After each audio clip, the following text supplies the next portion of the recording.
completing the square. And so you're right. You're on the right track. Just give me something, because Ryan wants the square to be completed. Very good. Squared. You can put something in front if you want, and also following, whatever you want. Can anyone contribute? 2. Where? In front of the X. Good. Do we want anything else following? I'll leave that up to you guys. Okay, I'm going to put -4. Is that okay? Yes? Okay, perfect. So what function was used? What base function was used to create this? Right, so this is x squared. What is the first transformation in order of operations? Left 4. Left 4. Then? Stretch by a factor of 2. And then? There is no negative in front. That's equals. That's a no reflecting. And then No reflect. Oh, you said no do reflecting. Yes. yeah. Yes. Can anyone give us the vertex?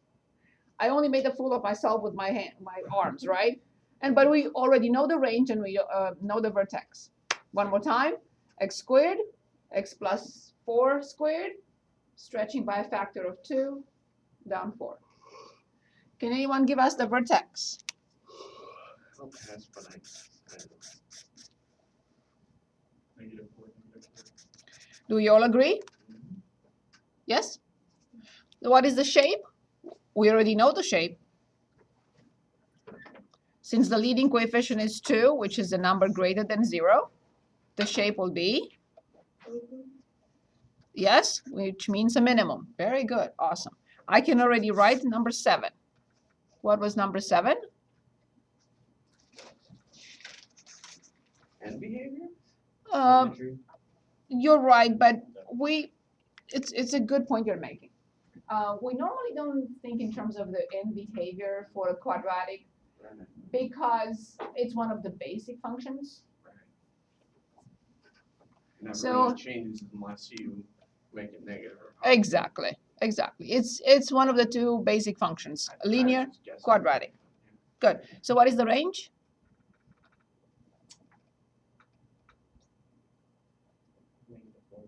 Very good. Agreed? Yes? Very good. Number 3, X-intercepts. First of all, do they exist? I don't want to waste my time. And yours. They do, of course. How do I determine them? Plug in y for 0. Very good. 0 equals 2, x plus 4 squared minus 4. What do I need to do first? What type of equation am I solving? And which method am I thinking to apply here? Square's already completed, so factoring. It's already factored. If the square is completed already, it's already factored. So then, Remember what I always like to do. You may not want to adopt my style, but that's fine. But I we want still to say add 4 first. exactly. I have to clean it up. Yes, not yet. It's not cleaned up completely. So 2x plus 4 squared equals 4. I moved 4 to the other side. It doesn't matter from which direction you're looking at the equation. It's still not cleaned up. What now? He said divide by 2. Of course. So x plus 4 everything squared equals 2. Now I'm ready to do what? Square root. Yes, yes, because this is already set up like that. Very good. So I take the square root, and what do I get? X plus 4 equals plus or minus root of 2. Very good. Awesome. Indeed, x plus 4 equals plus or minus the square root of 2, or x equals negative 4 plus or minus the square root of 2. This is not good enough because I need to approximate them. I have no idea where to plot negative 4 plus the square root of 2. I know that the square root of 2 is roughly 1.4. So negative 4 minus 1.4 will be negative 5.4. Right? Negative 4 minus 1.4, negative 5.4. Negative 4 plus 1.4. Negative 3.6. Negative 3.6. Okay, you understand why I had to approximate them, because I don't know where to plot. So now, can anyone give us the two ordered pairs that represent the x-intercepts? Thank you, Ryan, for suggesting this, because I wanted everyone to see what happens if we don't have very nice solutions or x-intercepts. Good, so the two ordered pairs are? Negative 5.40 and negative 3.60. Good. I'm back to number 4, the y-intercept. How do I get it? Set x is 0. Right, so I have to find f of 0. Let's do this together. 0 plus 4. 4. 4 squared. 16. 16 times 2. 32. And 32 minus 4. Yep. So what is the ordered pair that represents the y-intercept? 0, 28. As you remember, we have two more items on the list. Graph. Item 5 and item 6. Number 5 is the axis of symmetry. Let me remind you, the vertex is negative 4, negative 4. What is the axis of symmetry? It has to be an equation. Say it again.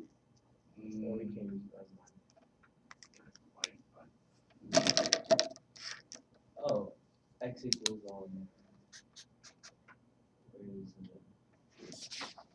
vertex? Oh, negative 4. You can't go wrong. They're both negative 4, right?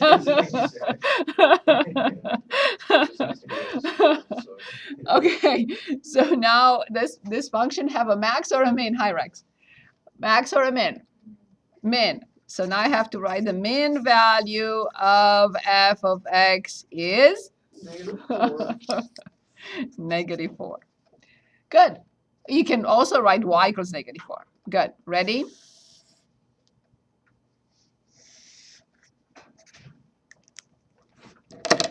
I start with a vertex.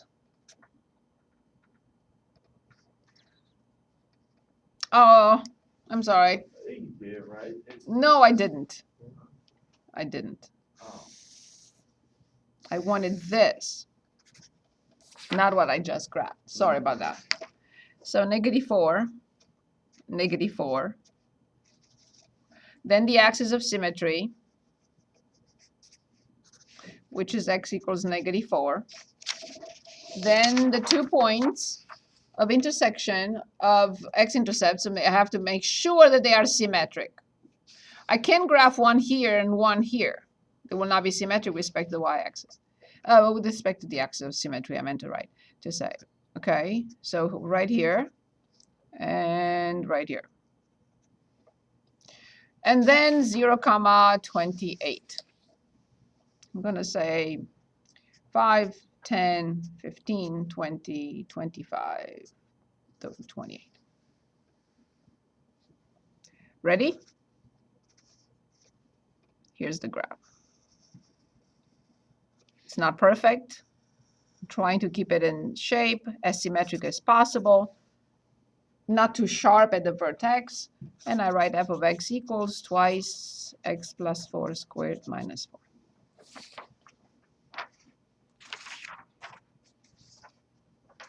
Is this okay?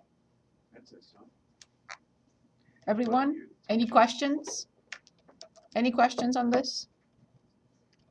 Okay, very good review. So now please choose a polynomial degree. What degree you wanted it to be? Do we want an odd degree? We want an even degree? What do we want?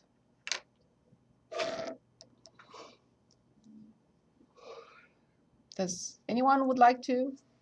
Does anyone want to choose or degree 4? Okay, very good. So here it is. Do you want to make one up or you want me to make one up? Go for it. Okay, so I'm going to say -2 x squared times x plus 1 times x minus 3. We just made it up. We have no idea what this is going to lead to. Okay, can anyone get us started? First step.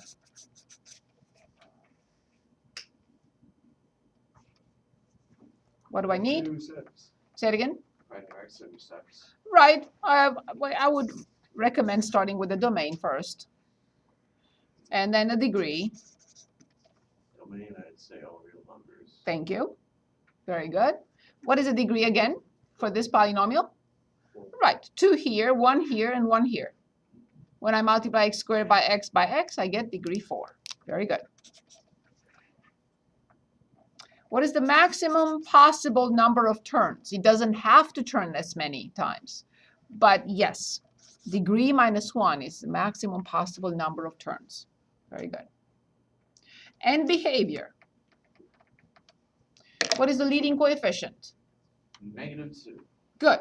So I compare it with x squared or to negative x squared because it's degree, the degree is even. So what would be the end behavior? Anyone else? Yes. Do you all agree with negative infinity to negative infinity? Very good. Now we're ready to find the x-intercepts. How do I find the x-intercepts? What do I have to write? Y is 0. Very good. So -2 x squared x plus 1 x minus 3 equals 0. I claim that it's not cleaned up. What am I referring to? What do I want you to do here? Get x by itself. It's already factored. Yes, simplify. How? And what should I do? I was going to ask you that question. Okay. Very good. I'm going to definitely divide by -2. That's safe to do that. I mean, you can do that. Yes. In an equation, I can divide both sides, not by x, Okay, right. and not by anything that has x, Okay. but I can divide by a number that will not, like this one, not 0, like -2, so I can simplify the But equation. if you graph that same resulting equation. I am graphing the original You function, graph the original. You can't but graph finding, I but got you. exactly. Okay, that's what I will graph the original function, You can't just all but graph when I this determine one. the x-intercepts, I don't need the -2. I see, okay. For the x. The simpler, the better. Okay. So the equation becomes x squared, x plus 1, x minus 3 equals 0, and you will give me 4 solutions. And I'm ready when you are. 0, 0. Yes, 2 of those are x equals 0. Very good. M equals 2 for this solution. -1 and 3. X equals -1, x equals 3. What is the multiplicity for these? 1 each. 1 each. So when the multiplicity is 1, what do I expect the function to do there? Cross, straight cross, either from below or from above, but straight cross. Good. What do I expect to happen at x equals 0? Turn. Turn, either from below or from above, but it has to turn. We'll see in a minute where it's coming from. Good. So I have 0, 0, and I write a note to myself. Then I have -1, 0, and then I have 3, 0. Make sure that these values, the x values, are in an ascending order. Otherwise, we mess up the whole thing. Okay, ready for a second? Let's give it a shot. Coming from -infinity. It's going up to this point on the x-axis, -1, 0. It has to turn. How do I know? Because it has to come back to the origin and turn again. That's what it says. It has to turn, so it can come to the origin and turn. And then what? Well, it has to have another maximum because it's coming back to the x-axis at 3, 0, crossing and going to -infinity. One more time. From -infinity, crossing at -1, 0. It has to turn because it comes back to the origin to turn again. And then it has to turn again going up. It has to have another turn because it will come back to the x-axis, cross at 3, 0, and go to -infinity. So let's give it a shot, and then we check our work. I plot the points I have. First, -1, 0, 0, 0, 1, 2, 3. Again, all I care about is this, nothing else. Okay? So from -infinity, crossing at -1, 0, has to have a turn because I know it's coming back to the origin and turns again. Then it turns, so it is going somewhere. It has to turn again because it crosses at 3, 0, going towards -infinity. How high is this? No clue. How high is this? No clue. We can't determine them without the calculator. So now I write f of x equals -2 x squared x plus 1 x minus 3. And we graph the function. We put it in y equals, clear, and we came up with -2 x squared. And in parentheses, we have what we have, x plus 1, x minus 3. X plus 1, close, x minus 3. Now I'm thinking of the viewing window. I know the graph. It crosses at -1 and 3. So -5, 5 is good enough. Okay, I have that. Now, I'm not really interested in the negative side because nothing happens under the x-axis. Nothing. So I'm going to say -2 is good enough. But I don't know how high I should go. I do have, the software shows a little bit of the graph. Well, obviously, +5 will not do. So I have to go further up. So y maximum, I'm going to say 30 with a scale of 5. See what happens. I can always adjust it. So here's the graph. It's like just about 25. So crossing at -1, 0, coming from -infinity, crossing, it has to turn because it comes back and turns again at the origin, goes to a maximum, and then it has to come back because it crosses at 3, 0, going to -infinity. I can determine both. I know that this max, local max, this is the absolute max, local and absolute. So I know there is a max here between -1 and 0 with second and calc. I want a maximum, which is 4. Between -1, enter, 0, enter, enter again. I don't want to guess. So this is -0.7 and 1.1. Now I repeat for the other one. We go to second and calc. I know it's between 0 and 3, so it's a maximum again. So left bound 0, 3, right bound no guess. And it's giving us 2.2. When x is 2.2, the max is 24.8. Close. Okay, so I put them in the chart. Of course, this is my x, the origin, and y. And I put those two. This, local or relative max. This is local or relative max, and also absolute. There is no other value higher than that. How do we feel about polynomial functions? They still require work. I know you followed, but are we okay? Yes? Okay. So this was section 3.2. We did look at a word problem together, right? Yes? from polynomials. You just put it under the thing. Yes, that's what I thought. Okay, so let me review your algebra skills with you, but I will consider the whole thing. So it's section 3.3. Dividing polynomials. This is a preparation for the next section, which is 3.5 directly. So here is where we are. So this was completed, and then we are working on 3.3, which is this. And this is basically preparation for 3.5. Okay? Now, I think after the break, we're going to talk about it, but I think we should not split this chapter and take 4.1 and 4.2 and put it together with chapter 3.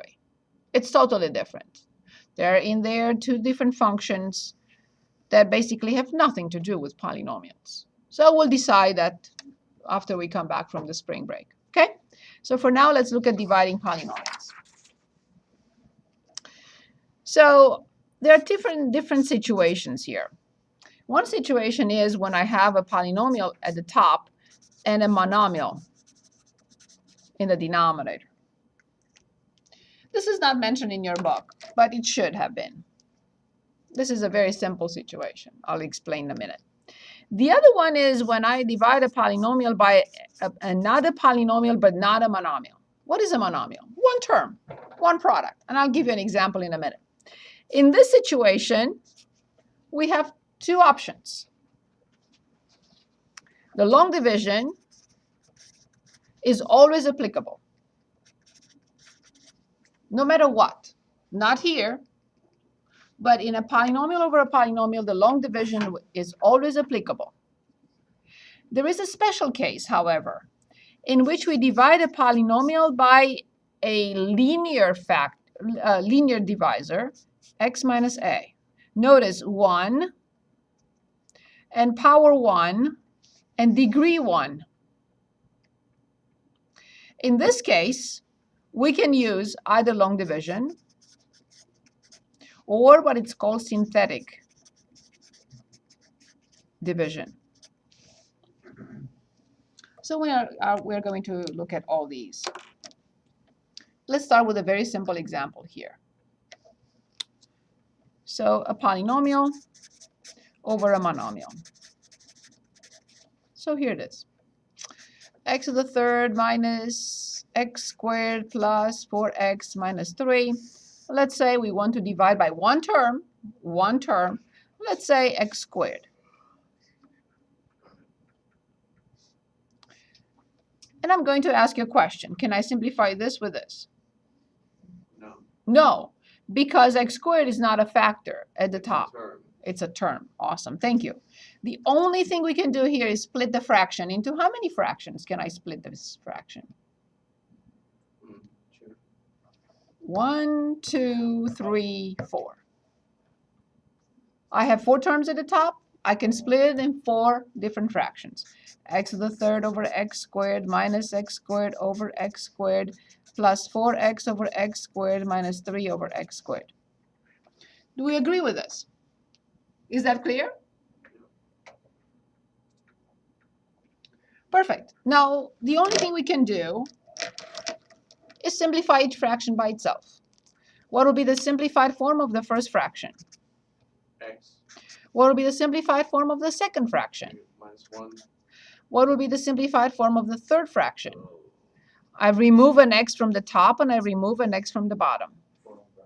Plus 4 over x. Can I simplify the last one? No. No. So now you could say, really? And you're claiming that this is a division? Yes, I do.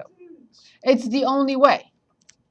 So whenever we have a polynomial divided by one term, that's the only thing we can do. Do not change anything. But if I have here plus 4, I cannot do what I just did. Not allowed, not possible. Because that's just by another polynomial.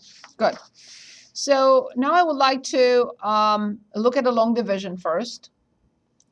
So I'm going to pick an example. Or if you feel like it, you can. Or I will. Okay, here it is. 5x to the third plus 2x minus 4.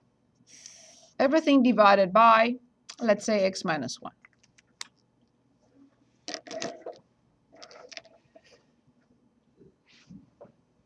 Before we look at the long division, I didn't mean that. Long division. I just want to draw your attention to the following simple numerical division. I know you're going to say, I'm not doing this by hand anymore. I know, but please bear with me for a moment. Let's say I need to divide 5724 by 15. I'm in the middle of the desert. I don't have a calculator, or the batteries have no more juice. I can't divide. So I have to do it by hand. Okay. So I'm asking myself what? 15 goes into 57, and I'm going to say 3 times, yeah. good. 3 times 15 is 45. But I will have to change the sign and write negative 45. I know that 3 times 15 is not negative 45. It's positive. But when I write it underneath, I have to subtract. I have to change the sign. Well, good. The next, I have 1, 2, and I bring down the next in line. Now I'm asking myself, 15 goes into 122 how many times? 60. Yes, so, 8. okay. I go back, I kind of distribute 8 to 15. What do I get? 120. However, I have to change the sign. 8 times 15 is not negative 120. It's positive. But when I write it underneath, I have to change to the opposite sign. I perform the operations I see. I bring down the next in line, and I say 15 goes into 24 once. 1 times 15 is 15, but I write negative 15, and the answer is 9, and I box it in. What does this represent? The remainder. So can anyone tell us, can anyone tell us 5724 divided by 15, what is the answer?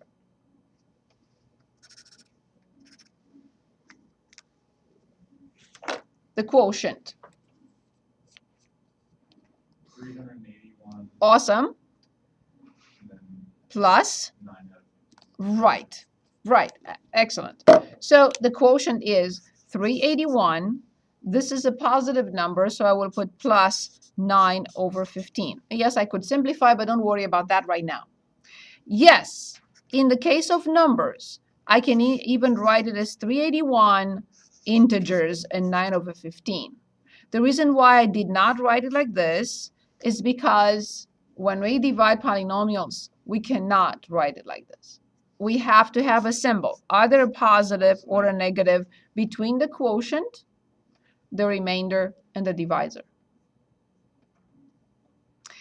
Why did I do this? Because I wanted to understand that this division is very similar to this. It will look more difficult because of x, but it's the same idea behind it. Okay, so now the same algorithm for this division.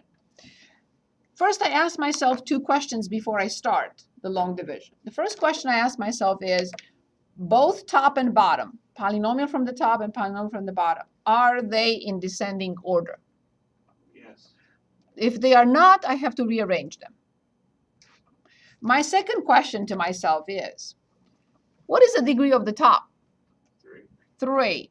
Is there any missing term? Yes. Yes. Degree 3 is there, but degree 2 is missing. Degree 1 is there, and degree 0 is there. So it's just plus 0. Or just leave some room. I agree with both methods. So I have 5x cubed. I have to leave some room for x squared because I don't have any. And then plus 2x and minus 4. And I divide by x minus 1. Like before with the numbers, I will ask myself this question. X, like I did here, 15 times what is 57? here the question is, x times what is positive 5x cubed? What would the answer be? Other than Tom. I don't know. Yes, you do. I don't know off the top of my head, okay? Yes, you do. Negative 5x squared. We never change the sign for the top. I never change the sign for 3, 8, and 1. I only change the sign when I write underneath. So, 3? x, let's write it here. X multiplied by what will give us 5x cubed? 5x squared. Of course you know. I won the bet. Just kidding. Good. So now remember exact. Say it again. I didn't know that I knew. Yes, you do. So But exactly how we did with 3 and 8 and 1. This time, since I have two terms, I have to distribute 5x squared to both. Change the sign like we did before and write below like terms where they belong. So 5x squared times x. 5x cubed. Right, but I have to change the sign and write under like term. 5x squared times negative 1. Right, I have to change the sign and write under the term with x squared, which I don't have any. That's the reason why I had to leave some room. And bring down the rest. Bring down 5x squared and bring down the next in line. Now, before you even look here, if this is degree 2, what will be the degree of the next one? 1. Higher? Higher than 2 or lower? Definitely lower than 2. Definitely lower than 2. Awesome. Good. So here's my next question. X multiplied by what is 5x squared? 5x. I need sign. Very good. Now I go back with 5x to both terms. Multiply, distribute, in other words, change the sign and write below like terms. 5x times x. 5x squared. Change the sign. 5x times negative 1. Negative 5x. Change the sign. You must change the sign and perform the operations you see. 7x and minus 4. Final question, look at this. Degree 2, degree 1, what should the last one be if it exists? Yes, degree 0. Awesome. Yes. X times what is 7x? 7. I need sign. 7 times x. 7x. Negative. 7 times negative 1. Negative 7. Well, plus 7. Very good. Change the sign. What is the remainder? And I have to box it in. 3 over 7. Well, that's what you put there. Right. So now I'm ready to write the final answer right here. Please dictate the quotient. 5x squared plus 5x plus 7. Since the remainder is positive, I must write plus. What is the remainder again? 3 over 7. What is the divisor? Oh. Let's suppose I have doubts about my work. How will I check my work? Synthetic division? No. You could. Yes, of course, you could. But before that, let's say I don't know synthetic division. How will I check my work? Here's an example for you. Is 10 divided by 3 the same with 3 plus 1 over 3? Yes. Which means 3 times 3 plus 1 must be 10. That's exactly what I'm going to do here. 3 times 3 plus 1 is 10. X minus 1 times 3. 5x squared plus 5x plus 7 plus 3 must equal, 5x cubed plus 2x minus 4. for the same reason, 3 times 3 plus 1 is 10. It just works. So if I want to check or I have any doubts, I'll multiply this by this plus 3 And if I do not get the numerator, my division is wrong.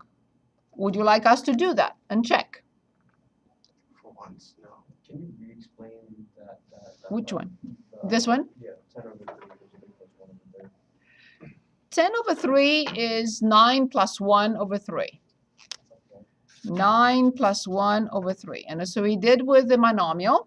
9 over 3 plus 1 over 3. I can split into two fractions. 9 over 3 is 3 plus 1 over 3. I got it. Yeah. So would you like us to check whether this is correct? Yes? Very good. So can anyone dictate what I should do? And we'll do it together. So I want to check my long division. And yes, we will also check with the synthetic division in a minute. It's fine if you don't. I just thought that just sort of came into my head. I'm like, Correct. maybe it'll work. You're right. Of course it will work. Because, why will it work? What are my pages right here? Why would it work? Because Stuff just in a different way. Because the denominator, that's why it will work, because this denominator is exactly this type. Because if I had x squared here, I would have not been able to use synthetic division. Okay? So that's why we're going to work on the same problem with synthetic division as well. So can anyone dictate what do I do? What do I have to write in order to check my long division? I'm ready. You dictate and I'll do it.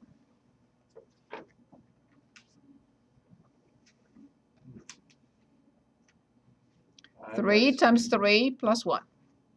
The same way for that. 3.33 line over it. X minus 1. X minus 1 times. X squared plus 5. Very good. Plus 3. What should I get?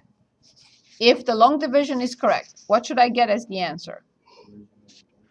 Just the top. I'm only checking the top. The denominator is the denominator, still there.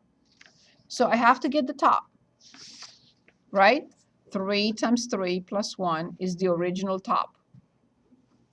Good. So I distribute x to 5x squared, 5x cubed, x to 5x, 5x squared, x to 7, 7x, negative 5x squared, negative 5x, negative 7, and plus 3.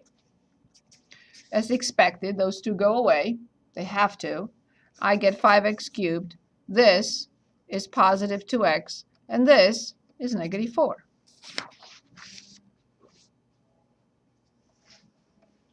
It's the same.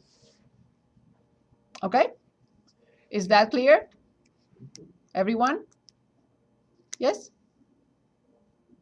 Not everyone says yes. Okay. Now let's talk about synthetic.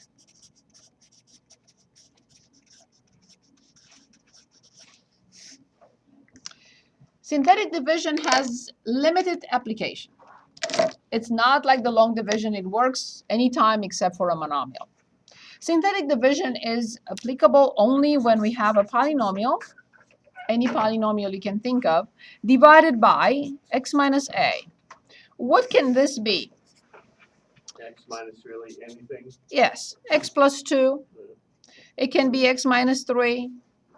It can be x plus 1. It can be x minus 1, whatever you want. But the leading coefficient has to be 1, and the degree has to be 1. Knowing that now, I'm asking you, can I apply synthetic division in this case? True? Yep. Because the denominator is degree 1. How much is a? If you hold on. If we compare x minus a to x minus 1, how much is a? 1. Correct.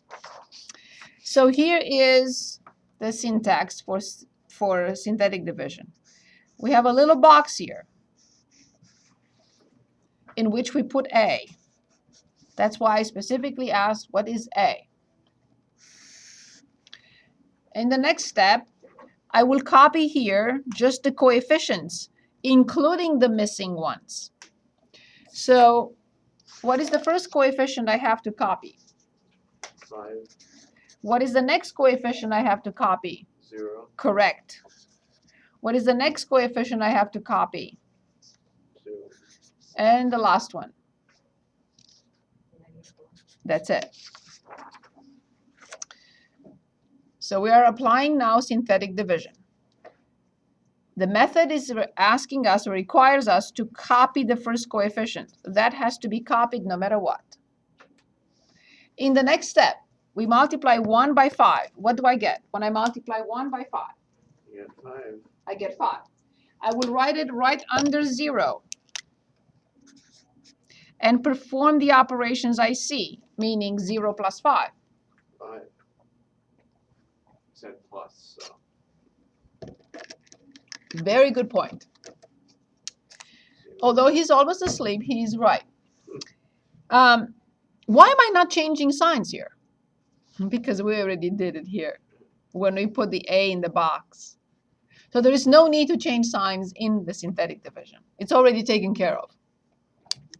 So 0 plus 5 is 5. Then I continue 1 times 5. 5. Very good. I perform the operations I see without changing any. Yes. And 1 times 7? 7. 7. I perform the operations I see, and I box in. What is the answer? Good. Let me ask you the following question now. What is the degree of the top again? I know you gave it to me once. Please give me again the degree of the top. 3. What is the degree of the bottom? 1. Whenever I divide degree 3 by degree 1, what degree do I get? Mandatory. Do you all agree? Yep. Okay. So then you can give me the answer. So I will write 5x cubed plus 2x minus 4 divided by x minus 1. And you will give me what? This is the coefficient corresponding to what degree? 2. Yes. So it's 5x squared plus. This is the coefficient corresponding. And then, 7. now I have to write plus. What is the remainder? Minus 1. That's it. Did we get the same answer? Very good. Any questions? And this was the method of synthetic division. Now, say it again. I'll just do it the other way. Very good question, actually. Very good question. All your questions make me better. The reason why we need to think and learn the synthetic division is for the next 2 theorems that I'm going to talk about in the next minute. So I'll learn it that way. No, the theorem is not applicable unless the divisor is x minus a. So that's why we need the synthetic division. Very good question. Good. So what I was going to ask before those theorems is this. 10 divided by 3. Does it have a remainder? Yeah. Good. So I will say remainder 1/3. 1. The remainder is just 1. Oh. Therefore, 3 is not a, and I'm missing a word, not Tom. No. You already said it. Okay. It's not a factor of 10. So because the division of 10 divided by 3 has a remainder of 1, 3 is not a factor of 10. Okay. What about this one? 27 divided by 9. Yes. Yes meaning what? 9 is a yes of 27. So now if I say to you, P of x divided by x minus a has remainder 0. What will you conclude? And not Tom, please. What? What? The denominator. Yes, it means that x minus a is a factor of p of x. In the same way, 9 is a factor of 27 because the remainder is 0. This is what it's called the factor theorem. Factor theorem.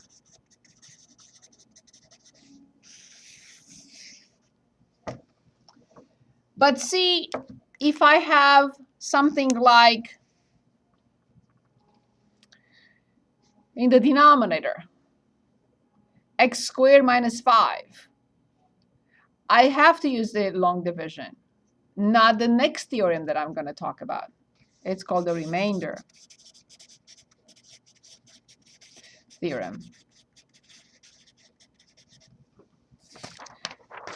Okay. The remainder theorem works only in this case. Okay?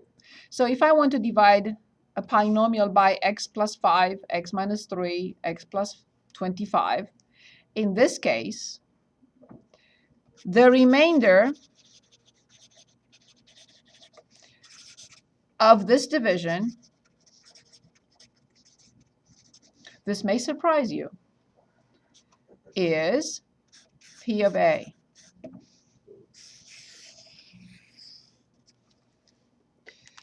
And you can say, show me. And we will go back to the previous division. So with the remainder theorem, I'm telling you this, that this polynomial divided by this, 5x cubed plus 2x minus 4 over x minus 1, and I'm going to call the numerator p of x, I am telling you that I have no idea what the quotient is. Yes, we do. We applied 2 different methods on this. Let's say I don't know the quotient, but I can determine the remainder without finding the quotient. How? Plug in P. What is A? Well, -1 for x. No, A is not -1.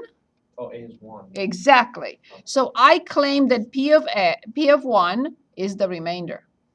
5 plus 2 is, when I replace x by 1, 5 plus 2 is 10. 5 plus 2, 7. 7 minus 4. Did we get 3 as the remainder?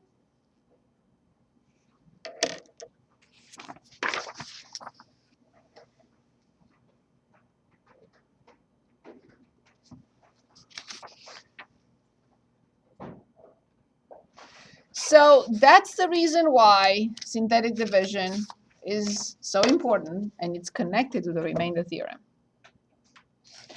Here's a question for you. And this time I don't want to invent one. I'm going to choose one from the book. On page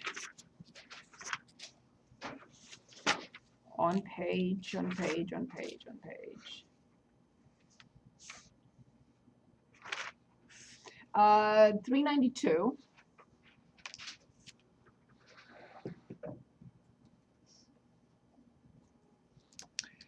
Problem